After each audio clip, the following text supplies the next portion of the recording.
और एक सबसे बड़ी भूल अज्ञानता के कारण हमारे ये लगी हुई है कि हम देखते हैं अमुक व्यक्ति ना कोई कभी परमात्मा को याद करता है और ना कोई ऐसा धर्म कर्म करता है, सारा दिन अपना मस्ती में रहता है, गोटी लगाता है, और फिर भी उसको सारे सुख प्राप्त हैं, परिवार भी ठीक है, बच्चे भी ठीक लाइन पर लगे हुए हैं और सब संतान भी है, पोता पोती सब कुछ है। और एक भक्त है, वो सब भक्ति भी कर रहा है, दान धर्म भी करता है, सत्संग में भी आता है, और उसको फिर भी कोई ना कोई ठूठा होती रहती है, कोई ना कोई कष्ट घेर ही लेता है।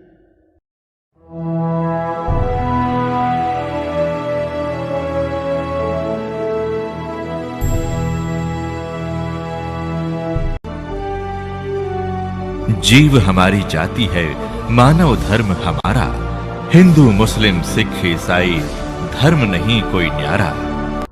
इसी प्रकार आप जी को जिनको मानव शरीर प्राप्त है पूरे विश्व में, ये परमात्मा पाने वाली यूनिवर्सिटी में, विद्यालय में प्रवेश प्राप्त कर चुके हैं। इनके इतने अच्छे नंबर थे कि इनको प्रवेश मिल गया और ये ड्रेस मिल गई, नहीं तो कुत्ते गधे सुअर की ड्रेस ये पहले आप पहने हुए थे। जिसको भी आज मानव शरीर प्राप्त है या कभी भी होता है तो उसका उद्देश्य भिन्न होता है, और उद्देश्य को छोड़कर वे यहीं पर कोठी बंगले कार, सांग सिनेमे, ताश खेलते रहते हैं, राजनीतिक गपौड़ मारते रहते हैं, तो विद्यार्थी फेल हो जाते हैं। और फेल होने के बाद फिर उनको कितना कष्ट होता है। और जो बच्चे पढ़ जाते हैं, शिक्षा ग्रहण कर जाते हैं अच्छी लगन लगाकर, आगे चलकर उनको बड़ा सुख प्राप्त होता है। इसी प्रकार आप विद्यार्थी हैं, इस दास के बताए अनुसार ये सिलेबस आप करते रहोगे, अपना दैनिक कार्य भी करते रहो, परमात्मा में विशेष रुचि बनाओ। ज़्यादा समय परमात्मा की महिमा सुनने और सुनाने में, मंत्र के जाप करने में, सुबह शाम और दोपहर की जो नित्य नियम बताए हैं उनके करने में ज़्यादा समय लगाओ। और जो कार्य आप कभी नहीं कर सकते थे और ना ही आप सोच सकते थे कि हमें ये सुविधा प्राप्त हो सकती है इस जीवन में, फिर ये परमात्मा आपको यहाँ के भी सुख देगा। लेकिन इन सुखों से आप परिचित कर दिए जाओगे कि इस सुख को प्राप्त करके परमात्मा में रुचि कम मत करना, नहीं तो आप फिर यहीं रह जाओगे, इसका बहुत भयंकर परिणाम आपको भोगना पड़ेगा। तो पुण्यात्माओं, आप बालक हो, आपको पता नहीं आप किस गंदे लोक में रह रहे हो। ये स्थान ठीक नहीं है। यहाँ पर चाहे आज कोई कितना सुखी नजर आता है और संपन्न परिवार है, सब बच्चे भी अच्छे, कोई सर्विस कर रहा है या कोई अपना बिजनेस ठीक कर रहा है, बाल बच्चे हैं, सारी सुविधाएं उपलब्ध हैं, ये आपके पूर्व जन्म के जो शुभ संस्कार हैं वही प्राप्त हैं, और उनको आप आराम से खर्च रहे हो। आपका बैंक बैलेंस है।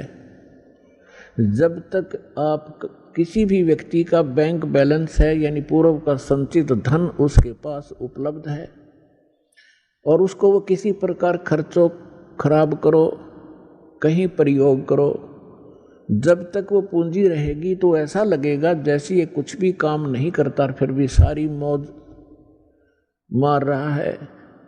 लेकिन जिस दिन वह पूंजी समाप्त हो जाएगी, फिर भाई को टूक भी नहीं मिलेंगे खाने को, क्योंकि उसने आगे कोई कार्य कर नहीं रहा, पूर्व की पूंजी ही खर्च कर रहा है।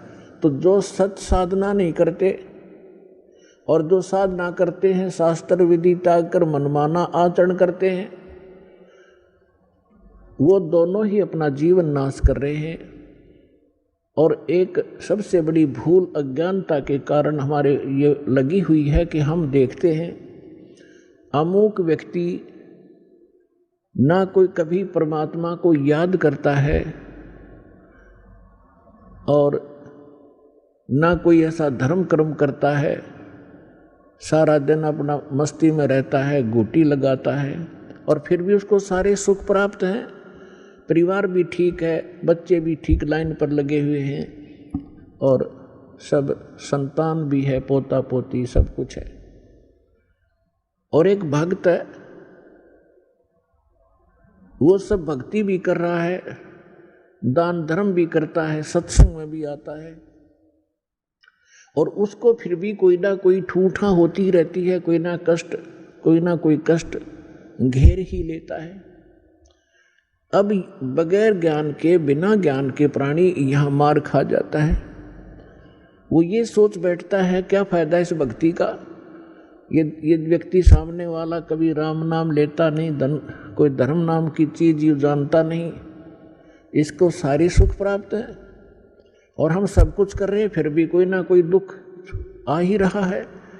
तो पुण्यात्माओं, इस ज्ञान को आधार बनाकर जीना जो भगवान ने बताया है, उस प्राणी जो सुखी है कभी भगवान याद करता नहीं, ना कोई धर्म करता है, शराब भी पीता है और भी सारी बकवाद करता है, और फिर भी आपको सुखी नजर आता है। उसकी पूर्व जन्म की बैटरी चार्ज है और वो घनी चार्ज कर रहा, पिछले जन्मों में घने पुण्य दान किए हुए हैं। तो परमात्मा किसी का कुछ रखता नहीं है, जिसने जैसा किया है उसका फल पूरा ही देता है। अब जैसे इन्वर्टर की बैटरी चार्ज कर रखी है, आगे चार्जर हटा दिया या चार्जर लगा रखा है तब बिना लाइट के प्लग में बगैर विद्युत के कनेक्शन नहीं जिसमें ला रखा हो, तो वो है जो शास्त्र विधि त्याग कर मनमाना आचरण करते हैं, वो अपना चार्जर उनमें ला रहे हैं जिनमें लाइट नहीं है, बिजली नहीं है, नकली पंथों और संतों के पास गलत साधनाएं करते हैं। और जो बिल्कुल नहीं लगा रही चार्जर, साधना करते ही नहीं, वो फिर भी सुखी हैं, तो वो बैटरी चार्ज है उनकी। और जो नकली स्थान पर प्लग जिसमें बिजली है नहीं उसमें प्लग लगाए बैठे हैं और वो अभी सुखी महसूस करते हैं अपने आप को, क्योंकि उनकी भी बैटरी अभी चार्ज है, लेकिन वो चार्जर ठीक नहीं है। और जो नहीं लगा रहे वो भी ठीक नहीं है। जब तक उनके पूर्व जन्म के पुण्य चलेंगे तब तक तो वो सुखी नजर आएंगे, और जब शुरू होगा पाप का दौर, कैर पे कैर टूटेंगे उनके समझ में नहीं आओगी अब बन क्यों कर गई हमारे साथ, क्या बन गई। तो भक्तों को इस बात को ध्यान रखना चाहिए कि परमात्मा, यदि आपको कोई कष्ट भक्ति करते करते भी हो रहा है, एक आध अनजान भक्त कहता है जी मैंने पाठ भी करा दिया, ज्योत भी बोल दी, सारा भक्ति भी कर रहा हूँ, 1 साल हो गया है और फिर भी मुझे ऐसा हो गया, मेरी भैंस मर गई, कोई लाभ नजर आ नहीं रहा। अरे भले आदमी, यह भी कोई बात कही आपने, तो बिना समझ का आदमी ये बात कर सकता है व्यक्ति। जैसे सर्दी के मौसम में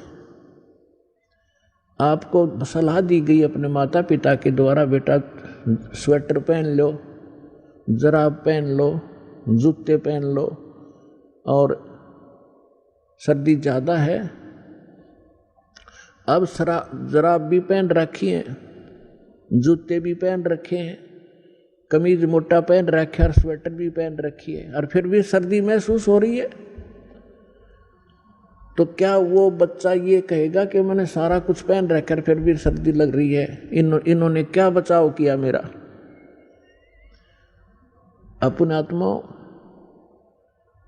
कई भक्त अनजान कहते हैं मुझे कोई लाभ नहीं हुआ, मैं तो भक्ति ही छोड़ दूंगा। तो ये बातें इस ज्ञान को सच्चे ढंग से अच्छी तरह ना समझने के कारण ही ये मन में इस प्रकार की जो दुर्भावनाएं पैदा होती हैं। उसके लिए सत्संग ध्यान से सुनना चाहिए। अब जिस व्यक्ति ने सर्दी के सारे कपड़े पहन रखे और फिर भी सर्दी महसूस हो रही है तो वह सर्दी घनी है। और वो यूं कहे क्या फायदा है इन कपड़े के पहनने का, जर्सी पहन रहा, स्वेटर पहन रहा। तो उसका समाधान ये है कि यदि ये ना पहन रखे होते तो नमूनिया होकर मर जाता है। तो पहले इन्होंने अपने सत्र का बचाव कर रखे आपके, लेकिन सर्दी घनी है या लगती रहेगी, हानि नहीं कर सकेगी आपको अब। और ये ना पहन रहा होता तो नमूनिया होकर मर जाता। तो पुण्यात्माओं, जो भक्ति आप कर रहे हो, साधना कर रहे हो, पुण्य करते हो, दान करते हो, ये आपको स्वेटर, जर्सी और जुराब पर आई जा रही है और फिर भी कोई हानि हो रही है तो होने दो वो, क्योंकि आपके पाप कर्मों की सर्दी घनी है, लेकिन वो हानि नहीं कर सकती।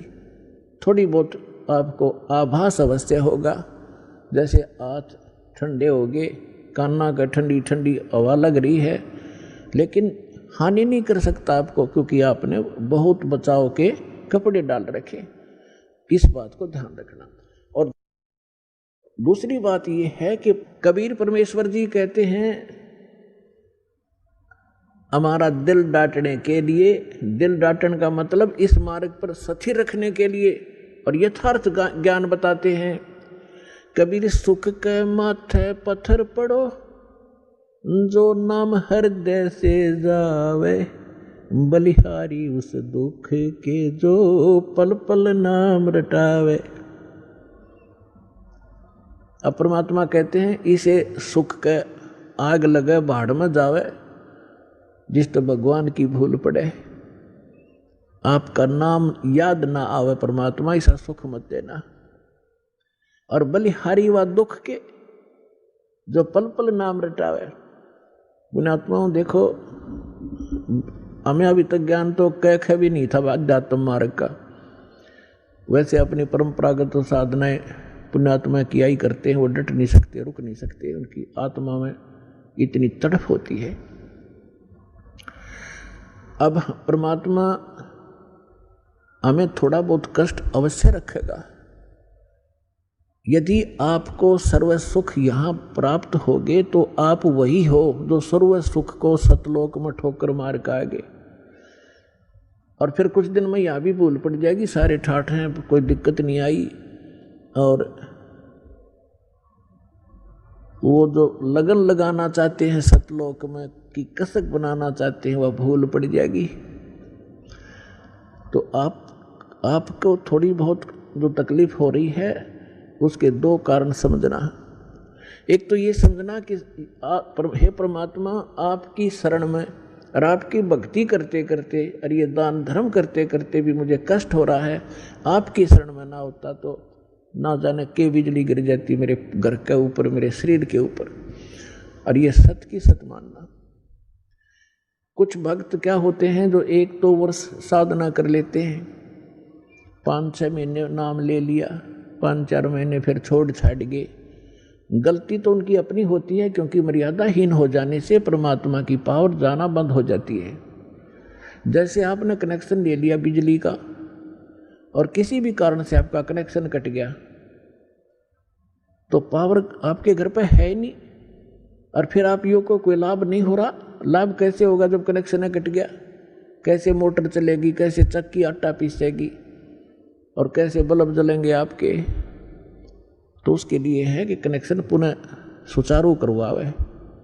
यदि क्योंकि परमात्मा को मालूम था कि जब ये सच्चा मार्ग शुरू होगा उस समय काल ने इतनी ऊट पटांग रीतियां बना दी होंगी, परंपराएं बनवा दी होंगी, बनवा दी जाएंगी उसके द्वारा, और फिर भगत के लिए वो परंपराएं बाधक होती हैं। जो सांसारिक रीति होती हैं वो भगत के लिए बाधक होती है, उनसे उल्टा हटना पड़ता है। और हमारे समाज के अंदर वो इतनी घर कर चुकी होती हैं तो भक्तों के लिए वो बाधक बन जाते हैं समाज के व्यक्ति। और किसी ना किसी कारण से, कोई मजबूरी से, कोई अनजानपने में, तो आपकी मर्यादा भंग हो जाती है। उसके लिए सुविधा दी है कि आप हृदय से पुकारो और फिर आगे ऐसी गलती ना हो, समाज से संघर्ष करो लड़ना नहीं है। अब वो आपकी बात नहीं मानते हैं तो आप भी उनकी मत मानो भक्ति मार्ग में, और बाकी जो कोई सलाह अच्छी देता है संसारिक कार्यों की उसको स्वीकार करो। तो उस कारण से आप किसी ना किसी कारण से मर्यादा भंग हो जाती है तो आपको हानि होना प्रारंभ हो जाएगी। और आम व्यक्ति ये सोचेगा इसने नाम भी ले रखा है, इसका फिर भी दुख हो गया। वो दुख उसके कारण भी हो सकता है कि नाम खंडित हो गया, परमात्मा का प्रोटेक्शन आपके सिर से हट गया, तो काल तो फिर लठ लिए खड़ा है, कभी ठोक देगा। तो हमने सबसे बड़ा इस मार्ग पर सफल होने के लिए परमात्मा की मर्यादा का पालन करना है। कबीर साहब कहते हैं, जब लग हंसा हमरी आना, काल लगे ना तुमरा बाना। परमात्मा ने कहा कि जब तक ये मेरा हंस, मेरी आत्मा मेरी मर्यादा में रहेगा, काल तेरा अटैक नहीं हो सकता। अब हम क्या करते हैं, जो दुखी हैं, जो दुखी आत्मा है यहाँ आते हैं, उनको जो भी हम मर्यादा बताते हैं वो सहर्ष स्वीकार करते हैं, क्योंकि वह लुट पिट कर आते हैं। उन्होंने सभी देवी देवता जाड़ के देख लिए, उन्होंने सभी जंतर मंत्र करवा रखे हैं, और यहाँ आते ही सुख हो जाता है। तो फिर वो मर्यादा खरी रखते हैं, क्योंकि उनको मालूम है यदि मर्यादा भंग होगी तो वो कैर फिर टूटने लग जाएगा। और जो बीच बिचाला सा है, जो ना गने दुखी है ना गने सुखी है, और वो यहाँ आते हैं, नाम ले लेते हैं। परमात्मा का तो स्वभाव है, बिजली कनेक्शन मिलते ही कोई काम कर लियो सब डूडा उठा देगी। और फिर वो लोग विचलित हो जाते हैं, क्योंकि ज्ञान संपूर्ण ना होने से, और कहीं लोकलाज में आकर फिर वो कोई ना कोई गड़बड़ कर ही जाते हैं और मर्यादा भंग हुई। देखो, दो कारण होते हैं। कई भक्त ऐसे होते हैं बार बार मर्यादा भंग करते रहते हैं, कोई हानि भी नहीं होती उनको, और कुछ ऐसे होते हैं मर्यादा भंग कर दी तुरंत उसको हानि होगी या मृत्यु हो जाती है या कोई और कष्ट भारी आ जाता है। उसका ये कारण होता है कि जो बार बार मर्यादा भंग भी कर रहा है, कोई हानि भी नहीं हो रही है, तो उसका अभी शुभ संस्कार पिछले चल रहे हैं। और जिसने मर्यादा भंग कर दी और मृत्यु होगी तो उसका संस्कार था मृत्यु का, और मर्यादा भंग होने से परमात्मा का प्रोटेक्शन हट गया और उधर से उसका वो समय आ गया। और यदि वो मर्यादा में होता तो वो समय वैसे कहा जाता मृत्यु का, उसको मृत्यु प्राप्त नहीं हो सकती। तो पुण्यात्माओं, ये थोड़ी सी सावधानी ये भी बरतो, घनी सावधानी बरतो कि हमारा नाम खंड ना हो। लोक लाज ना कीजियो निर्भय हो रहिए, ये मन साधो दीजिए ते गोविंद पाइए। परमात्मा कहते लोक लाज ना करना अगर इस मार्ग में सफल होना है तो। हाँ, लोक लाज वो करो जो चोरी नहीं करे, उसमें लोक लाज माने, जारी नहीं करे, रिश्वत नहीं लेनी चाहिए, और झूठ नहीं बोला, किसी को ठगा नहीं, ये है लोक लाज करण की। लेकिन ये लोक लाज नहीं करे कि भक्ति मार्ग में बाधक हो। तो कबीर साहब कहते हैं, कुल करनी के कारण ये हंसा गया बिगो, और तब ये कुल के कर लेगा जब तू चार पाया का हो। आज तो अपने कुल के लोगों की शर्म मान के मर्यादा भंग करके उनकी क्रियाओं को कर लेते हो, और फिर तुम चार पांव के पशु गधे कुत्ते सूअर बनकर गली में घूमोगे, तब वो तुम्हारा कुल तुम्हें क्या बचाव कर सकेगा। तो यहाँ कहते हैं लोक लाज ना कीजिए निर्भय हो रही है, और यो मन साधो दीजिए ते गोविंद पाइए। इस प्रकार हमने किसी भी कारण से आपकी कोई ऐसी घटना घट भी जाती है आपके घर पे, तो उसके दो कारण हो सकते हैं। एक तो ये है कि आपकी भैंस मर गई और मरना था लड़का, एक भैंस तो और 20 दे देगा भगवान, तो आपको वो बचाव किया आपका।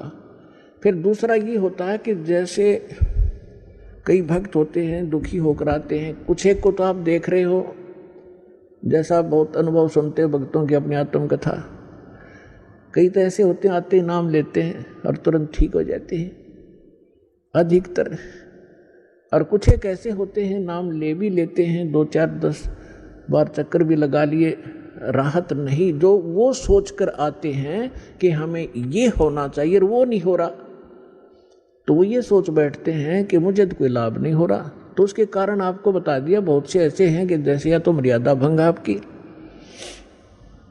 कबीर साहब कहते हैं, अपनी महिमा पर बताते हैं, सतगुर के दरबार में कमी काहे की ना, हन समोज ना पावता तेरी चूक चाकरी माँ। इस कबीर भगवान के दरबार में इम्पॉसिबल वर्ड नहीं है इसकी डिक्शनरी के अंदर, लेकिन हमें लाभ नहीं मिल रहा, तो उस कहते तेरी चूक चाकरी में, तेरी कोई पूजा सेवा और श्रद्धा में त्रुटि है, उसको सुचारू कर, फिर डूंडा ठा देगा। भगवान ही समर्थ है, ये क्या नहीं कर सकता।